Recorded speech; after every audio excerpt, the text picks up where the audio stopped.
শুভ শারদীয়া উপলক্ষে জামালপুর নাগরিক জনকল্যাণ সোসাইটির উদ্যোগে বস্ত্র বিতরণ অনুষ্ঠান অনুষ্ঠিত হলো জামালপুর বাসস্ট্যান্ডে। সৌজন্যে মেহমুদ খান, জামালপুর নাগরিক জনকল্যাণ সোসাইটির সভাপতি। আজকের এই অনুষ্ঠানের উপস্থিত ছিলেন পঞ্চায়েত সমিতির সভাপতি ও বিধায়ক অলোক মাঝি এবং সাংসদ বর্তমান ডক্টর শর্মিলা সরকার, গ্রাম উন্নয়ন মন্ত্রী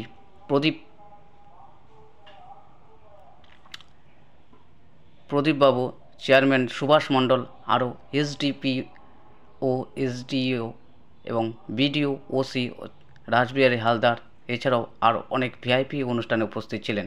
কমপক্ষে 3000 মানুষের, দুস্থ মানুষের হাতে এই নতুন বস্ত্র তুলে দেওয়া হয়।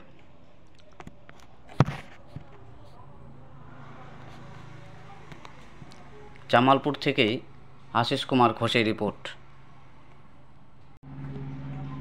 শুভ শারদীয়া উপলক্ষে জামালপুর নাগরিক মাননীয় সুভাষ মণ্ডল মহাশয়।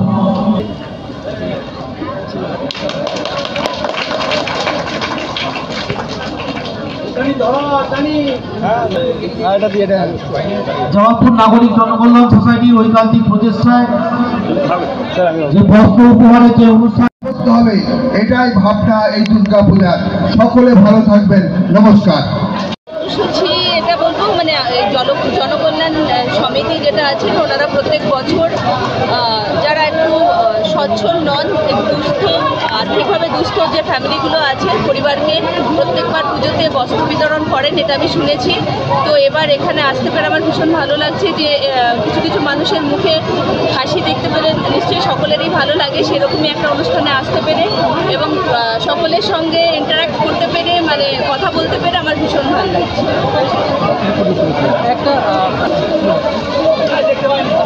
সামনে শারদীয়া পুজো আসলে শুরু হয়ে গেছে আজকে তৃতীয়া।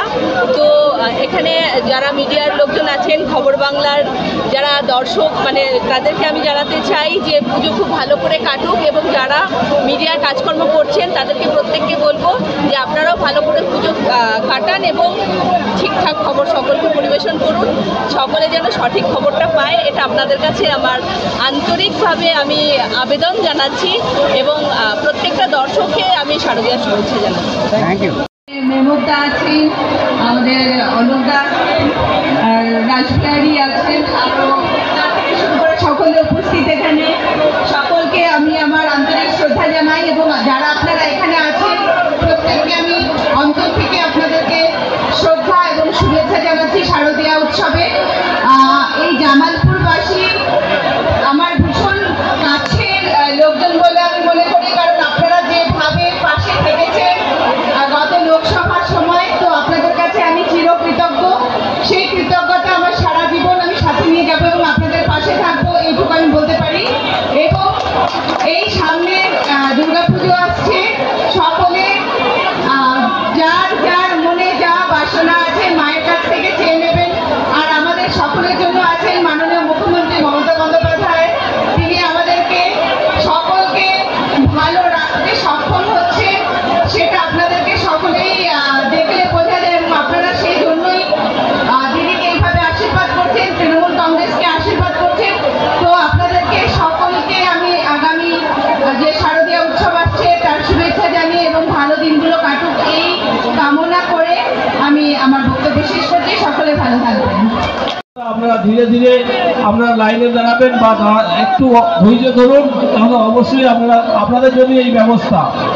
কিছুদিন আগে আমাদের এই দামোদরে জল যে একটা সংস্থা, একটা শুধু বিভিন্নভাবে এই মানুষকে যে বিভিন্নভাবে যে সেবায় দিয়েই থাকে। আমাদের প্রদীপবাবু, আমাদের মাননীয় মন্ত্রী সাহেব বললেন যে দেখুন, আমরা যখন জন্মগ্রহণ করি, যখন পৃথিবীতে আসি, তখন আমরা কোনো ধর্ম বা হাতে অনেক মানুষ সেখানে জমা হয়, জিনিস একটু দাঁড়িয়ে যান, সেই জায়গায় বলি যে প্রত্যেকের মধ্যে আন্তরিকতা, সহমর্মিতা প্রত্যেকের থাকা দরকার। তাহলে আমাদের মধ্যে মনুষ্যত্ব বা মানবতা বোধ আমাদের থাকবে এবং আমরা এটা নিয়ে বড় হয়েছি, এটা নিয়ে আমরা যেন চলতে পারি। এই কটি কথা বলে আমি আরেকবার আমার যে সকল মঞ্চে আমাদের সর্বোপরি মায়েরা আজকে যারা আমাদের এখানে এসেছেন, এই বৃষ্টিকে উপেক্ষা করে প্রাকৃতিক দুর্যোগ তারপরেও যে আপনারা এসেছেন আমাদের কাছে, এর জন্য আমরা ধন্য হয়েছি। আপনাদের প্রতি সম্মান শ্রদ্ধা প্রণাম জানিয়ে আমার ক্ষুদ্র বক্তব্য শেষ করছি। নমস্কার, সকলে ভালো থাকুন, সুস্থ থাকুন। আর এই যে আমাদের বাঙালির শ্রেষ্ঠ উৎসব